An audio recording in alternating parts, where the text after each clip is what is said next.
तमहम वंदे परमानंदमाधवम्।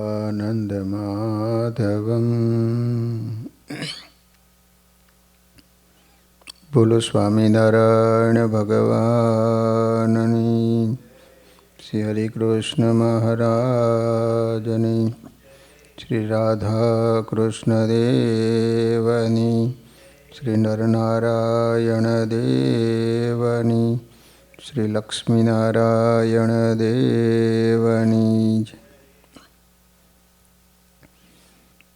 બધા જ હરિભક્તોને ઘણા ભાવથી જય સ્વામિનારાયણ। વાલા ભક્તજનો, આપણે સ્વામિનારાયણ મહાપ્રભુના દિવ્ય લીલા ચરિત્ર શ્રવણ કરી રહ્યા છીએ। શ્રી હરિ જેતલપુર પધાર્યા છે, જ્યાં 18 દિવસનો મહારાજે મહારુદ્ર અને વિષ્ણુ યાગ કરાયો છે। મહારાજે ત્યાં સભા કરી છે। પછી મહારાજ સિંહાસન ઉપરથી ઊભા થયા। મુકુંદ બ્રહ્મચારી પાસે ચંદનનો કટોરો મગાવ્યો। પછી મહારાજે કહ્યું, આજે તમે બધાએ અમારું પૂજન કર્યું, હવે અમારે તમારું પૂજન કરવું છે।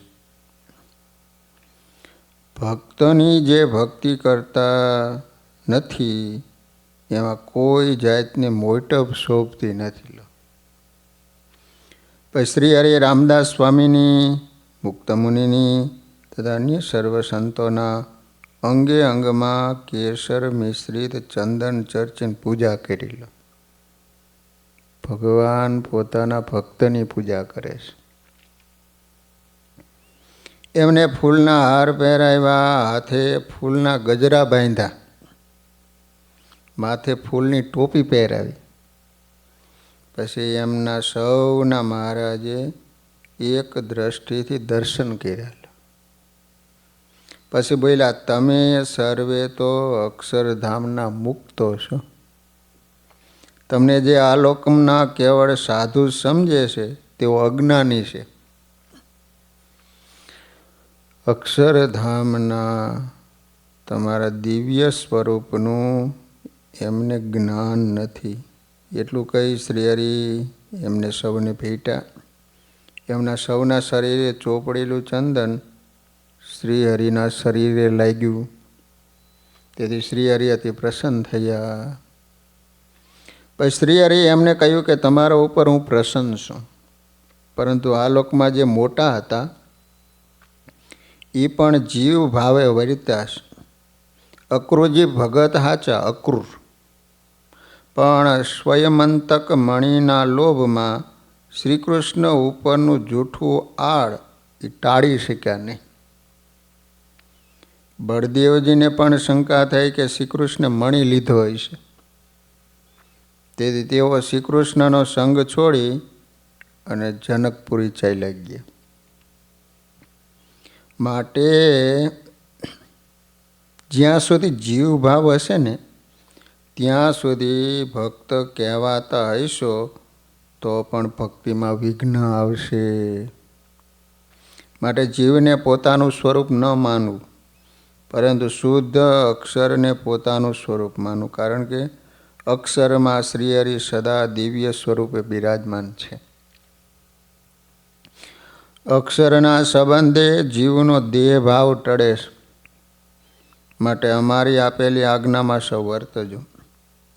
નિયમ ધર્મરૂપી વાડમાં સૌ રહેજો। વાડ વગરનું ખેતર હરાયા ઢોર ખાઈ જાય।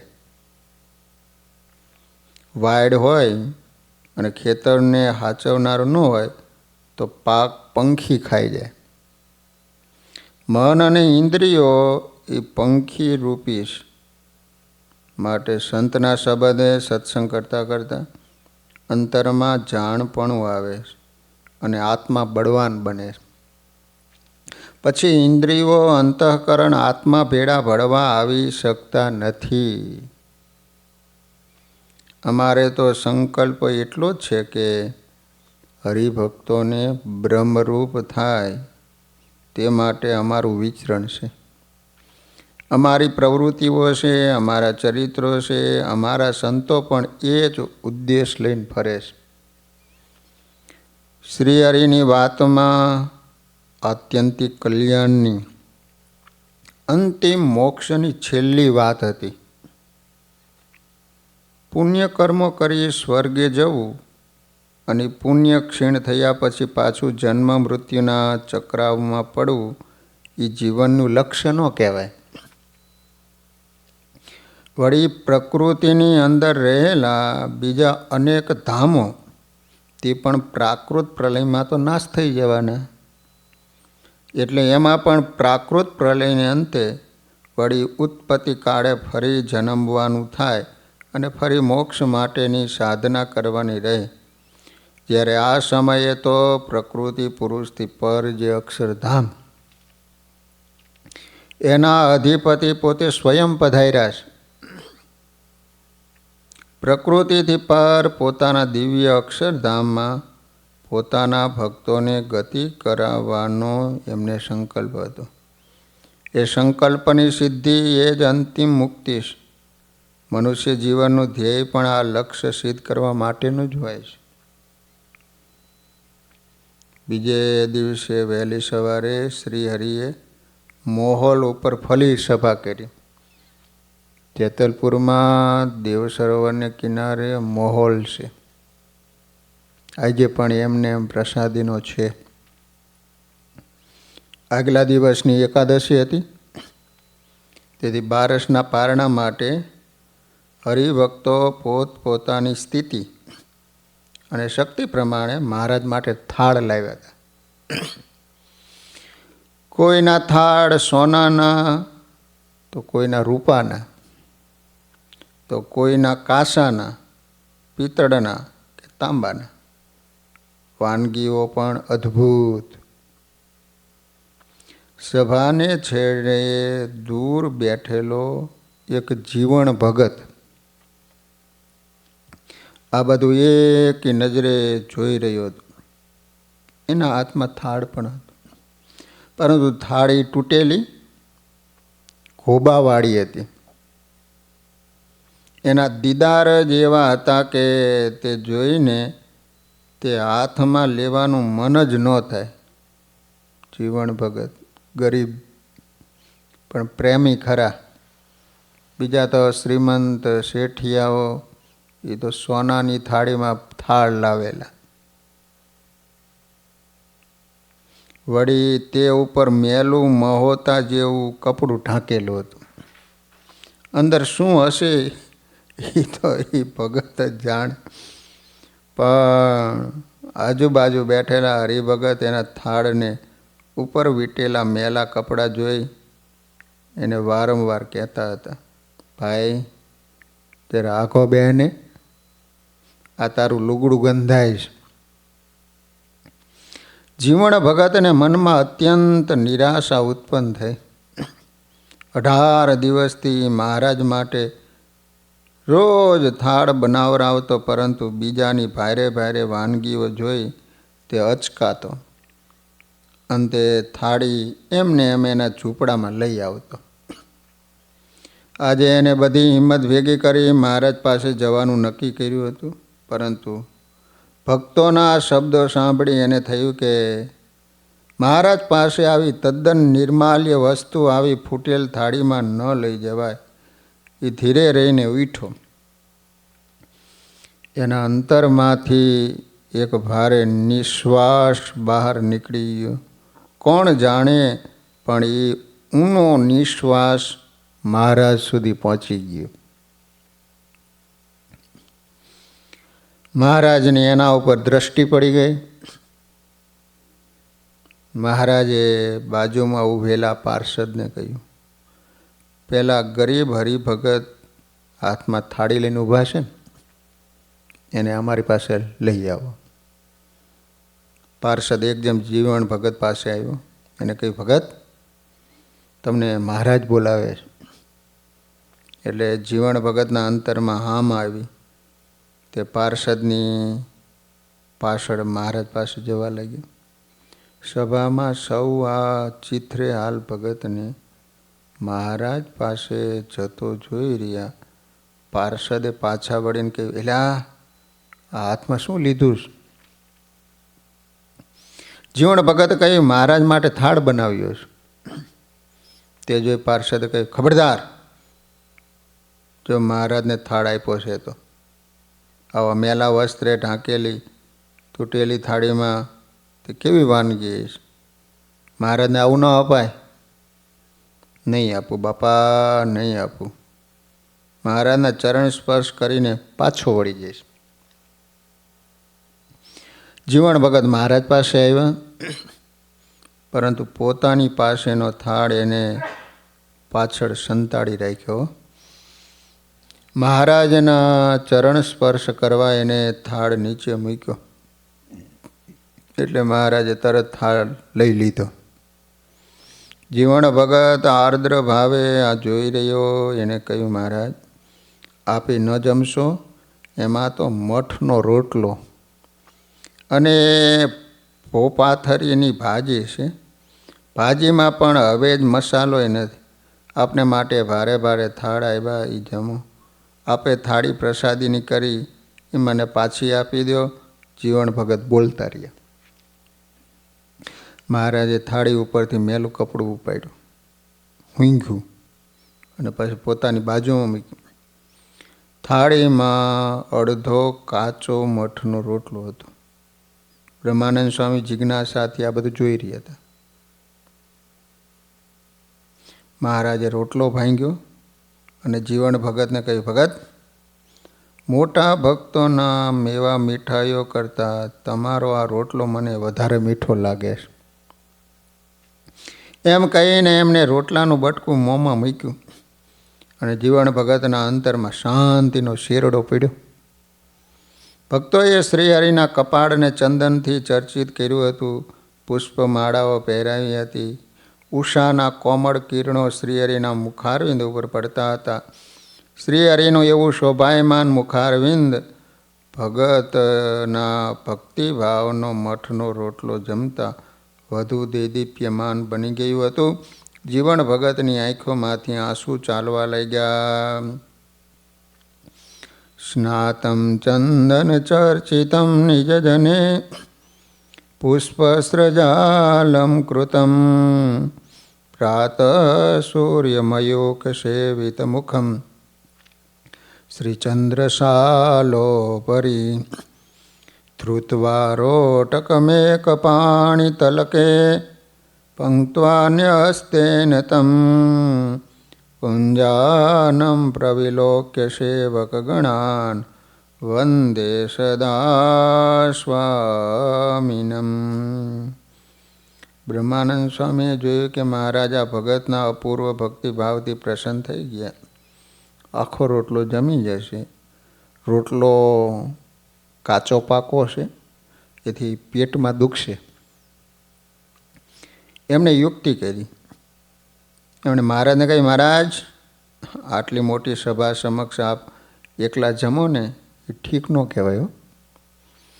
અમને થોડી થોડી પ્રસાદી આપો. એમ કહીને બ્રહ્માનંદ સ્વામી દરેક સંત માટે રોટલાની પ્રસાદી લીધી. મહારાજે બધાની પ્રસાદી આપી. જીવણ ભગત કૃતકૃત્ય થઈ ગયા. પોતાના જેવા એક તુચ્છ ગરીબનો લુખો સુખો રોટલો આજે શ્રીહરિએ અંગીકાર કર્યો. 18 દિવસનો મારો સંકલ્પ આજે પૂરો કર્યો. એને મનમાં સ્તુતિ કરી, પ્રભુ આપ ખરેખર દીનબંધુ છો. આપની નજરમાં ગરીબ તવંગરનો ભેદ નથી. આજે આપે મારો જન્મારો સફળ કરી દીધો. તે ધીરે ધીરે પાછો વળવા લાગ્યો. એટલામાં શ્રીહરિ એને બોલાયો, જીવણ ભગત, લ્યો આ તમારો થાળ.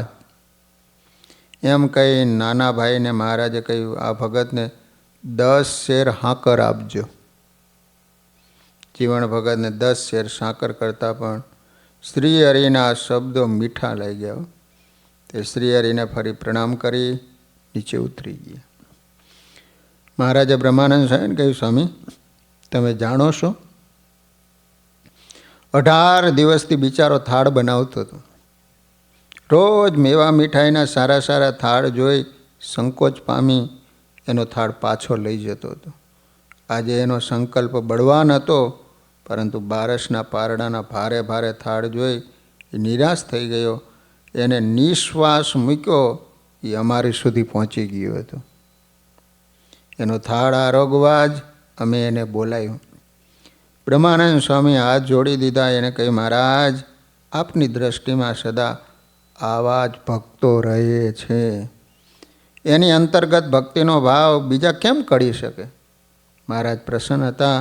જીવણ ભગતના આનંદના આંસુ એમની પ્રસન્નતાના પ્રતીક સમા હતા. એટલામાં ગણિકાને ત્યાંથી એક માણસ આવ્યો. પાર્ષદે મહારાજને કહ્યું કે કાલે જે ગણિકા આવી હતી એના તરફથી આ માણસ આવ્યો છે. મહારાજે એને બોલાવ્યો અને કહ્યું, મહારાજ, આજે આપ અમારી બાઈને ત્યાં પધારવાના છો એટલે તેડવા આવ્યો છે. મહારાજ તરત ઉઠ્યા. મુક્તાનંદ સ્વામીને કહ્યું, સ્વામી તૈયાર થાઓ, કાલે ગણિકા આવી હતી એના ઘેર આપણે જવાનું છે. મહારાજના વચનથી ત્યાં બેઠેલા સૌને લાગ્યું કે ભક્તિ એ કંઈ કેવળ ભદ્ર પુરુષોનો જ ઈશારો નથી હોતો, ઈજારો નથી હોતો. ભગવાન તો પતિતો કે શૂદ્રની ભક્તિમાં વધુ રાચે છે. કારણ કે એમનું અંતર એમના ભ્રષ્ટ જીવનના પરિતાપથી નિર્મળ થઈ ગયું હોય છે. એનાથી ભક્તિનો સ્ત્રોત વિશેષ ભાવથી વહે છે. ગરીબોમાં, અજ્ઞાનીઓમાં જગતનું પાપ હોતું નથી. તેથી એની ભક્તિનો ભાવ નિર્મળ હોય છે. ગણિકાએ પોતાનો આવાસ ધોઈ અને સંપૂર્ણ સ્વસ્થ કરી નાખ્યો હતો. દિવાલો ઉપર પણ રાતોરાત ચૂનો લગાવી દીધો હતો. વાસણો ચાંદીના નવા તૈયાર રાખ્યા હતા. બ્રાહ્મણ પાસે શુદ્ધ રીતે અનેક પ્રકારની વાનગીઓ તૈયાર કરાવી હતી. બેઠક રૂમમાં નવા ગાલીચા ઉપર રેશમી ગાદલા બિછાવી દીધા હતા. નવો પલંગ પણ મસૂરોના ગાદલા, ગાલમસૂરિયા, રેશમી ધડકી વગેરેથી સજ્જ તૈયાર કરી દીધો હતો. ઝરૂખામાં શ્રીહરિની આતુર નહીને એ વાટ જોતી હતી. આજે મારો નાથ પધારશે, નાથ પધારશે. આજે મારા કંકણનો સદાનો રક્ષક આવશે. મને હેતથી બોલાવશે, પણ હું કેમે કરીને એની સામે જોઈ શકીશ? આવા વિચારોથી એના ગાલ ઉપર શરમની લાલીમાં પથરાઈ ગઈ. એટલામાં શ્રીહરિ દેખાયા. સાથે સંતો પણ દેખાયા. એની છાતી ધડકવા લાગી. અરે પ્રભુ, તમે એક પતિતાને ત્યાં, એક ગણિકાને ત્યાં પધાર્યા, આટલો બધો ભાવ બતાવ્યો. મારા જીવનમાં એવા એક પણ પુણ્ય કર્મની મને ઝાંખી થતી નથી કે આપ સાક્ષાત પુરુષોત્તમ નારાયણ મારું આંગણું પાવન કરો. આપની આટલી બધી કૃપા હું કેમે કરીને જીરવી શકીશ? હું ગાંડી તો નહીં થઈ જાઉં ને? શ્રીહરિ પધાર્યા. સંતો નીચી દ્રષ્ટિ રાખી કીર્તન ગાતા ગાતા શ્રીહરિની સાથે એના આવાસમાં દાખલ થયા. ગણિકાએ શ્રીહરિ અને સંતોનું પૂજન કરવા એક બ્રાહ્મણને બોલાવ્યો હતો. એને પણ સ્નાન કરાવ્યું હતું. રેશમી પીતાંબર પહેરવા આપ્યું હતું. બ્રાહ્મણે વિધિપૂર્વક શ્રીહરિની કેસર મિશ્રી, ચંદન, કંકુ, અક્ષત, ફૂલહાર વગેરે ઉપકરણોથી પૂજા કરી. પછી સંતોની પણ પૂજા કરી. પછી શ્રીહરિ સમક્ષ અનેક પ્રકારના મેવા, મીઠાઈઓ, ફળો વગેરેના થાળ મૂક્યા. રૂપિયા ભરીને ચાંદીનો થાળ મૂક્યો. શ્રીહરિએ એમાંથી થોડું અંગીકાર કર્યું, પ્રસાદી સંતોને આપી. બ્રહ્માનંદ સ્વામી આ બધી લીલા કુતૂહલપૂર્વક જોઈ રહ્યા હતા.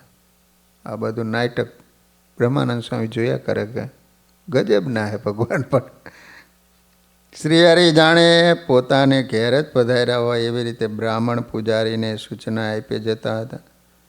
ચકની પાછળ રહી ગણિકા અશ્રુપૂર્ણ આંખે શ્રીહરિની અતિ અલૌકિક લીલાના દર્શન કરી રહી હતી. બ્રહ્માનંદ સ્વામીથી સહેજ પૂછાઈ ગયું, મહારાજ, એ મહારાજ, આ ગણિકાનું પણ કલ્યાણ કરશો ને? મહારાજ હસીને બોલ્યા, સ્વામી, તમારા જેવું કલ્યાણ કરીશ. બ્રહ્માનંદ સ્વામીને આ સાંભળીને આશ્ચર્યથી મહારાજ કહ્યું, સ્વામી, એના અંતરના ભાવો અમે જાણીએ છીએ. તમારી દ્રષ્ટિ બહારના સાધન ઉપર હોય. આ સાંભળી સ્વામીની આંખો ભીની થઈ ગઈ. હો, શ્રી હરિની કેટલી કૃપા, કેવા દયાળુ!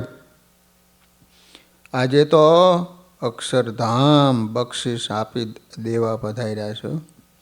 શ્રીહરિ અંતરના ઊંડાણનો ભાવ જોઈ પ્રસન્ન થયા. શ્રીહરિ ક્રિયા સાધ્ય નથી, પણ કૃપા સાધ્ય છે. થોડી વારે શ્રીહરિ ઉઠ્યા, સંતોને કહ્યું, તમે બધા અહીં બેહો, અમે એના આવાસમાં પગલાં કરીને આવીએ છીએ. એમ કહી શ્રીહરિ એના આવાસમાં ઉપર ગયા. ગણિકા પણ એમની સાથે ગઈ. શ્રીહરિ બધે ફર્યા. એના શયનખંડમાં પધાર્યા. અહીં સુંદર સેજ શણગારીને બિછાવી હતી. શરમાતી સંકોચાતી ગણિકાએ શ્રીહરિ તરફ એક દ્રષ્ટિ નાખી, અને એ દ્રષ્ટિમાં વિકાર નહોતો, પરંતુ શ્રીહરિના પ્રસંગથી પાવન થવાનો ભાવ હતો. શ્રીહરિ બધે ફરી નીચે પધાર્યા. સંતોને કહ્યું કે સંતો, ચાલો હવે ઉતારે જઈએ. અને એ વખતે મુક્તાનંદ સ્વામીએ કીર્તન બનાવ્યું, સજની કોડે આનંદ મારે ઘેર શ્રીજી પધાર્યા. શ્રીહરિ સંતો સાથે મોહલ પધાર્યા. મોહલમાં આવ્યા. મુક્તાનંદ સ્વામી, બ્રહ્માનંદ સ્વામી આદિ સંતોને શ્રીહરિના સ્વરૂપની દ્રઢ નિષ્ઠા હતી.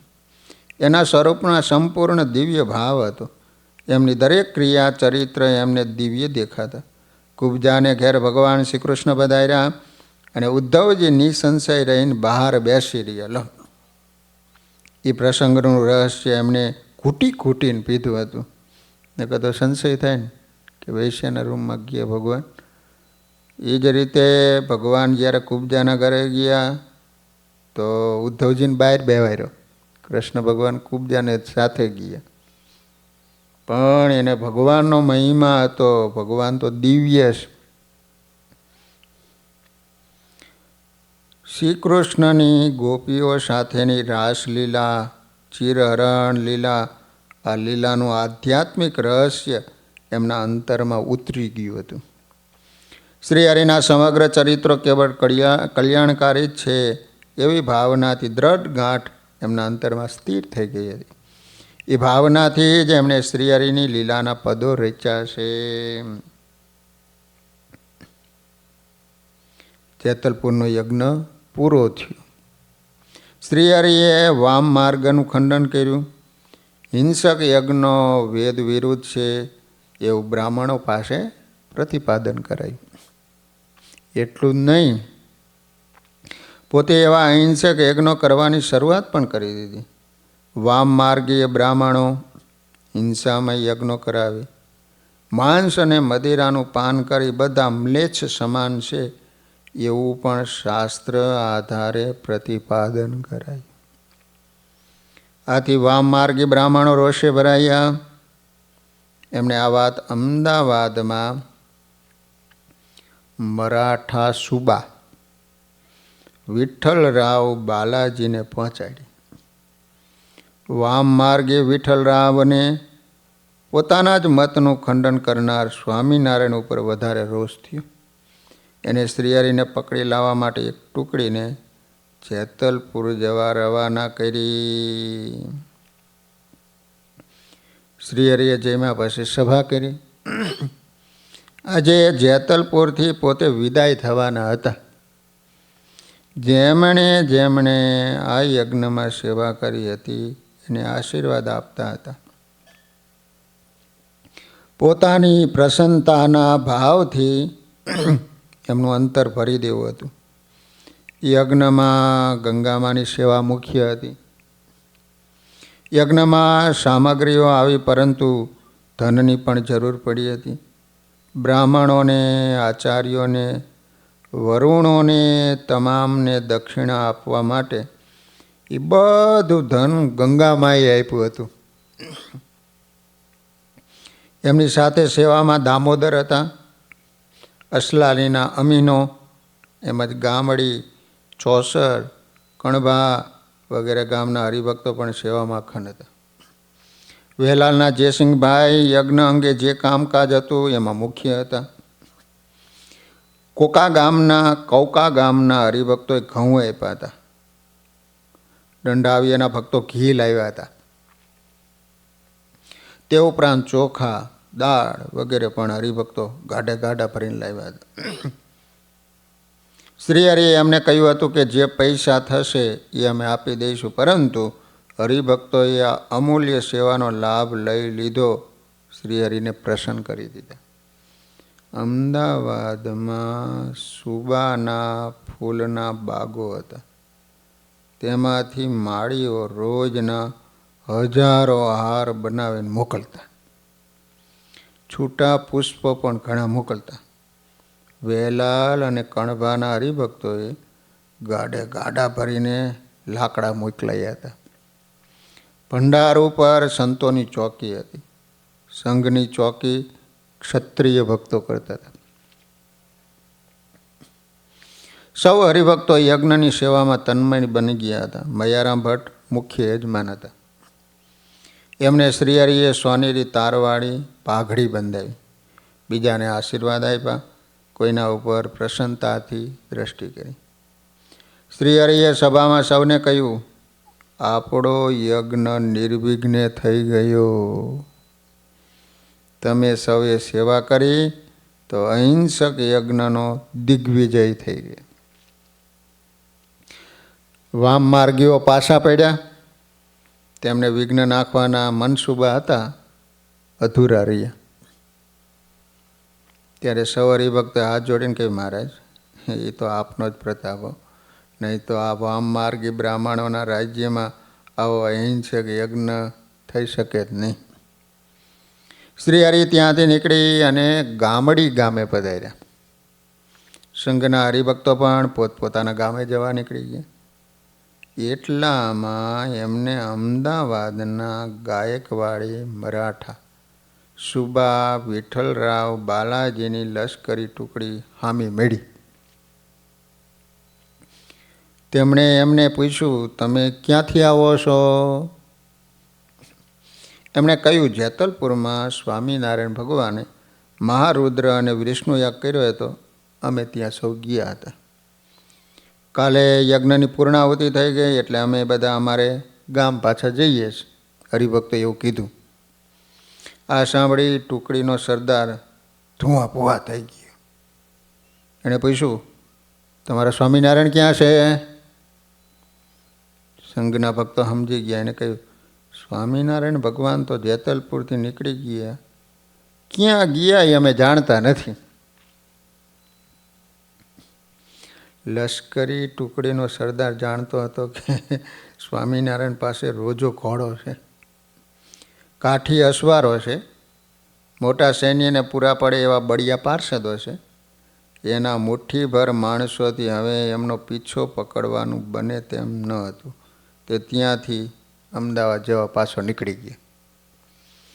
સ્વામિનારાયણ ભગવાને નિર્વિઘ્ને આ અહિંસક યજ્ઞ પૂરો કરી દીધો. એ જાણી વામાચારી બ્રાહ્મણોને અત્યંત દુઃખ થયું. જે યજ્ઞમાં આવી નહોતા શીખ્યા તેણે યજ્ઞમાં જે બ્રાહ્મણો ગયા એને ઠપકો આપ્યો. હાવ બેસી રહ્યા, નિર્લજ્જ બનીને બધું જોઈ રહ્યા. લાડવાની અને દક્ષિણાની લાલચમાં ભોળવાય કાંઈ વિઘ્ન નાખવાનું હુજ્યું જ નહીં તમને. એટલે એક બ્રાહ્મણ કહે, અરે અમે બધું કરી જોયું. લાડવા તળાવમાં નાખી દીધા, ઘી ખૂટવાડી દીધું, કોઈ રીતે સ્વામિનારાયણનું ખોટું દેખાય એવું કરવામાં બાકી નથી રાખ્યું. પણ એનો પ્રતાપ બહુ છે. ક્યાંથી ઘી આવ્યું ખબર જ ન પડી. ખાલી કુડલા ભરાઈ ગયા. આપણા બ્રાહ્મણોને પાકશાળામાંથી બહાર કાઢ્યા. એમના સત્સંગી બ્રાહ્મણોએ પાકશાળાનો કબજો લઈ લીધો. અમારું કાંઈ હાલવા દીધું નહીં હો. તે સાંભળી ટોળામાંનો એક જણ બોલ્યો, યજ્ઞના કુંડમાં પડીને મરી કેમ ન ગયા? એટલું કર્યું હોત ને તો પણ એનું ખોટું દેખાત. પરંતુ બુદ્ધિમાં પ્રેરણા આપનાર અંતર્યામી તો ભગવાન હતા. તેઓ જાણતા નહોતા. આ નિષ્ફળતાથી વામ માર્ગીઓના રોષે માઝા મૂક્યો. એમના અગ્રેસરો સુબા પાસે અમદાવાદ આવ્યા. સુબાએ એનું સન્માન કર્યું. તેઓ જાણતા હતા કે વિઠ્ઠલરાવ બાલાજી સુબો લોલંગર બાવાનો શિષ્ય છે. લોલંગર બાવાના ગોમતીપુરના મઠમાં એના 700-800 લડાયક બાવા હતા. એટલે લોલંગર બાવો જો સ્વામિનારાયણને પકડી લે તો એનું કહાડ નીકળી જાય. સુબાઈ એને પૂછ્યું, જેતલપુરના યજ્ઞમાં ગયા હતા? એટલે તેના અગ્રેસરે કહ્યું, ત્યાં શું જાય? સ્વામિનારાયણની શું નાત છે, શું જાત છે, શું એનું કુળ છે એ જાણ્યા સિવાય તમે એને તમારા રાજ્યમાં યજ્ઞ કરવા દો છો? વેદમાં હિંસક યજ્ઞ કરવાનું પ્રતિપાદન કર્યું. જ્યારે સ્વામિનારાયણ તે પ્રકારના પશુ બલિનો હોમ યજ્ઞમાં કરતા નથી અને વેદની મર્યાદાનો ભંગ કરે, તેથી તો માં અનર્થ થવાનો હશે. આ સાંભળી શુભો વિચાર કરવા લાગ્યો. એના અંતરમાં પણ સ્વામિનારાયણનો પરાભવ કરવાના વિચારો આવતા હતા. એમાં વામાચારી બ્રાહ્મણોના આ શબ્દોથી ઘી હોમાયું. તેણે કહ્યું, તમે ચિંતા કરશો નહીં, હું સ્વામિનારાયણને થોડા દિવસમાં પકડી એનું કાસળ કાઢી નાખીશ. આપણા રાજ્યમાં આવો અધર્મ પોહાય નહીં. પણ તમે કેવી રીતે કરશો? એની પાસે તો ખમીરવાળા કાઠી દરબારો, એના પાર્ષદો પણ ગાજ્યા જાય એવા નથી હો. તમારી આરબ ફોજને એ જોતામાં ઝેર કરી નાખે ને એવી એનામાં તાકાત છે. વામાચાર્યે કહ્યું, રાજનીતિના બધા પાસા ખુલ્લા કરવાના હોય નહીં, તમે ચિંતા કરશો નહીં, થોડા વખતમાં કાંટો નીકળી જાય છે. શુબાના શબ્દોથી બ્રાહ્મણોને સંતોષ થયો. તેઓ શુબાને આશીર્વાદ આપીને ત્યાંથી નીકળી ગયા. બ્રાહ્મણો ગયા અને શુબાનું મન સ્વામિનારાયણને પકડવા, એમને કેદ કરવા અનેક યુક્તિ પ્રયુક્તિઓ શોધવા કામે લાગી ગઈ. છેવટે એક વિચાર આવ્યો અને શુબો એકદમ એક હાથ ઉપર બીજા હાથની મુઠ્ઠી મારીને ઊભો થઈ ગયો. એને ઘંટડી ખખડાવી. અનુચર સલામ કરતો સામે ઊભો રહી. પોતાના હાથ નીચેના અમલદારોને બોલાવ્યો. એને કહ્યું, તે આવ્યો અને શુબાએ કહ્યું, આપણે સ્વામિનારાયણને આપણા શહેરમાં પધરાવા છે. જેતલપુરમાં બહુ મોટો યજ્ઞ કર્યો અને ભારે પ્રતાપ બતાવ્યો, તેથી મારે એના દર્શન કરવાની ઈચ્છા છે. જી સરકાર, હમણાં જ બંદોબસ્ત થઈ જશે. અમલદારે તરત કહ્યું, શ્રીહરિને શુબાનું આમંત્રણ મળ્યું. શ્રીહરિ તે સાંભળી મંદ મંદ હસવા લાગ્યા. એમણે કહ્યું, સરકારના શુબા આપણને તેડાવે એટલે જવું જ જોઈએ. શ્રીહરિ અમદાવાદ પધાર્યા. અમદાવાદના હરિભક્તોએ શ્રીહરિનું સ્વાગત કર્યું. શ્રીહરિ શ્રીમાળી વૈદ અંબારામના ઘરે પધાર્યા. એના મેળા ઉપર ઉતારો કર્યો. હરિભક્તો સૌ ત્યાં મહારાજના દર્શન માટે આવવા લાગ્યા. કેટલાકે મહારાજને કહ્યું, મહારાજ, શુબાએ આપણને આમંત્રણ આપ્યું છે, પણ એમાં કાંઈક કપટ હોય એવું જણાય છે. એ તો આપણો કટ્ટર દ્વેષી છે અને વામમાર્ગી છે. મહારાજે ધીરેથી એને કહ્યું, આદરા અધૂરા રહે, હરિ કરે છે હોય. માટે તમે ચિંતા ન કરે, ધાર્યું ભગવાનનું થશે. એટલામાં ત્યાં પ્રાણશંકર શુકલ આવ્યા. મહારાજને પ્રણામ કરી સન્મુખ બેસી ગયા. મહારાજે એનું દારિદ્ર્ય જોઈ પોતાના કંઠમાં હોનાની ઉતરી પહેરી હતી ને એને આપી દીધી. શુબા અને શ્રીહરિ પધાર્યા એ સંદેશો મળી ગયો હતો. એણે શ્રીહરિના સ્વાગતની બધી તૈયારી કરી દીધી. ભદ્રના કિલ્લામાં શુબાનો આવાસ હતો. એને પોતાનો દૂત મોકલ્યો. સાથે શ્રીહરિના સ્વાગત માટે બીજો સરંજામ પણ મોકલ્યો. ઘોડેસવાર સૈનિકો શ્રીહરિને તેડવા આવ્યા. શ્રીહરિએ એમને કહ્યું, તમે સૌ જાઓ, અમે સાદાઈથી આવીશું. એટલે એ પાછા ફેર્યા. શ્રીહરિ પોતાની સાથે સંતો હરિભક્તો કાઠી અસવારો લઈને ભદ્રના કિલ્લામાં પધાર્યા. વિઠ્ઠલરાવ બાલાજી શ્રીહરિની આતુરતાપૂર્વક રાહ જોતો કિલ્લાના દરવાજા પાસે પોતાના અનુચરો સાથે ઊભો હતો. શ્રીહરિ પધાર્યા એટલે નમસ્કાર કરી એમનું સ્વાગત કર્યું. શ્રીહરિ માટે પોતાના ભવનમાં બેઠક ગોઠવી હતી. ત્યાં શ્રીહરિને લઈ ગયો. શ્રીહરિ સાથે કાઠી ભક્તો, પાર્ષદો, સંતો હતા, પણ સુબાની સૂચના હતી કોઈને પણ અંદર દાખલ થવા ન દેવા, એક સ્વામિનારાયણને જવા દેવાના. તેથી દરવાનોને બધાએ અટકાવ્યા. છતાં દંડી સંન્યાસી હતા ને, દેવાનંદ દંડી હતા, એ તો જે દરવાજે ઊભો હતો ને માણા, એને ધક્કો મારીને અંદર દાખલ થઈ ગયા. મહારાજ અંદર ગયા. સુબાઈએ હાથ જોડી કહ્યું, પધારો મહારાજ, પધારો. આજે આપે મારો આવાસ પાવન કર્યો. આપની પ્રતિષ્ઠા મારા દ્વાર સુધી પહોંચી ગઈ. આપનું કાર્ય હવે કોઈથી અજાણું રહ્યું નથી. એટલું કહી અને મહારાજનો હાથ પકડ્યો અને એમને માટે જે ગાદી તૈયાર હતી ત્યાં મહારાજને લઈ ગયો. પછી હાથ જોડીને કહ્યું, પ્રભુ આપ આ ગાદી ઉપર બિરાજો. આપને સન્માનવાનો આ મહામૂલો અવસર મને મળ્યો. શ્રીહરિએ હસીને કહ્યું, તમારા જેવા રાજ્ય દરબારો, અમલદારોનો આ વિવેક છે, પરંતુ અમે તો ત્યાગી કહેવાઈએ. અમને આવા રાજ્યાસન શોભે નહીં. આપ ત્યાગી છો એ વાત સાચી, પરંતુ આપ અનેકના ગુરુ છો. ઘણા આપને ભગવાન પણ માને છે, તેથી આપને માટે આ આસન યોગ્ય જ છે. મહારાજે તરત જ પ્રકૃતિ ફેરવી.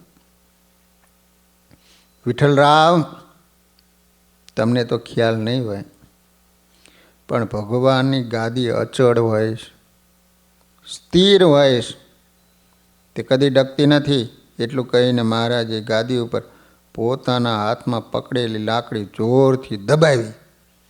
તરત ગાદી નીચે સરકી. દેવાનંદે આ જોયું. તેલના ઊંડા ટાંકામાં ગાદી જઈને પડી. સ્વામિનારાયણ ભગવાનને મારી નાખવા માટે તેલનો ટાંકો હતો, એના ઉપર આસન કર્યું. બેવે એટલે સીધા અંદર પડે. અને તેલમાં તો ગમે એવો તરવાઈ હોય તો તરી ન શકે. તે તરત જ બોલી ઉઠ્યા, કપટ, દગો. શુભો આ જોઈ મૂંઝાયો. દેવાનંદના મુખ ઉપરની રેખા જોઈને એને લાગ્યું કે જરૂર આ સાધુ શ્રાપ આપશે. મહારાજે દેવાનંદના મોં ઉપર પોતાનો હાથ મૂકી દીધો.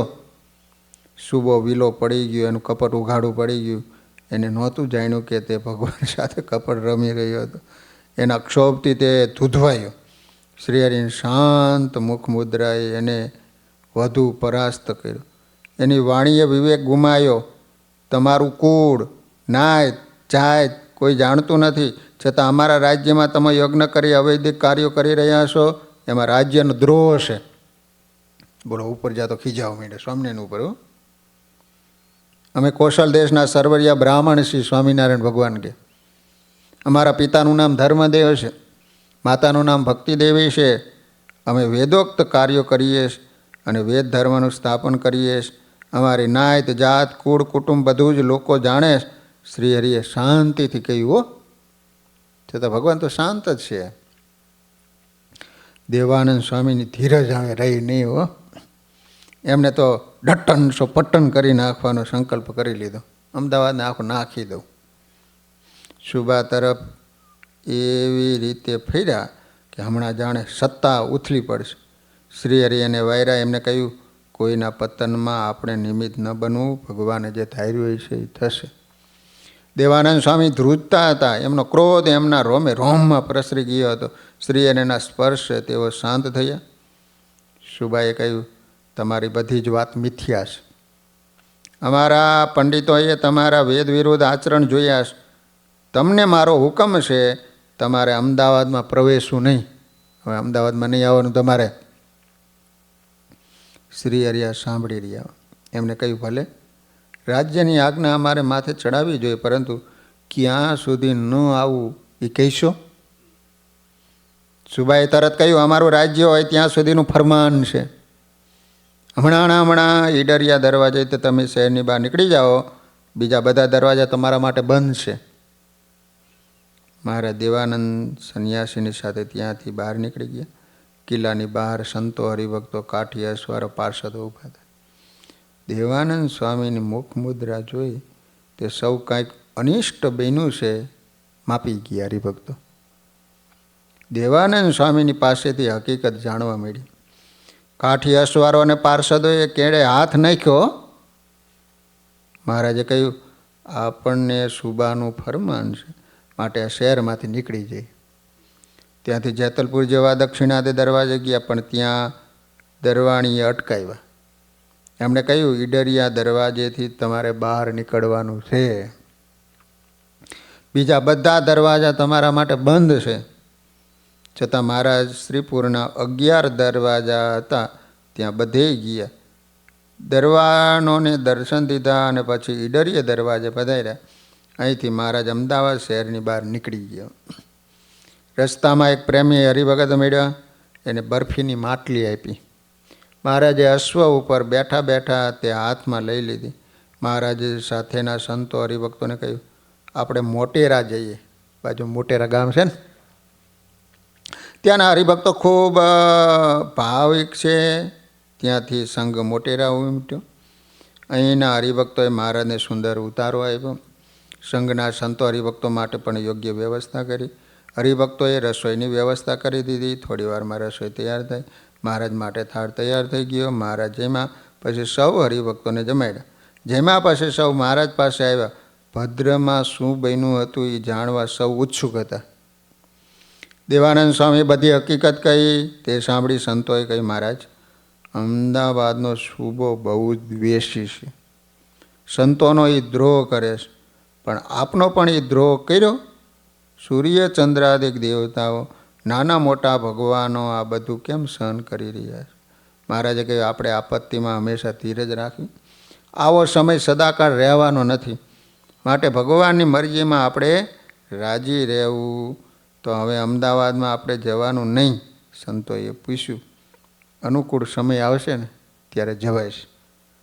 ત્યાં સુધી આજુબાજુના ગામોમાં ફરશું. અમદાવાદના હરિભક્તો એ રીતે પોષણ આપશું. મહારાજે શાંતિથી કહ્યું.